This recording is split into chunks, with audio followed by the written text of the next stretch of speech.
So today is January 22nd, a Tuesday, and this is dinner for tonight.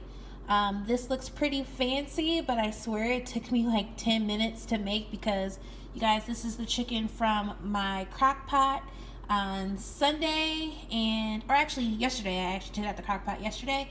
And then what I have on the side is some arugula that I dressed up with a little bit of olive oil, some lemon juice, and my favorite seasoning, salt, like pink salt, pepper, some of my chili flakes, all of that. And then in the oven on my pan here, I put my frozen green beans. I was too lazy to like saute them or steam them or whatever, so I just threw them on this baking sheet with a sliced Roma tomato that you guys saw in a previous dinner that I did with the tomato, pesto sauce, and cheese.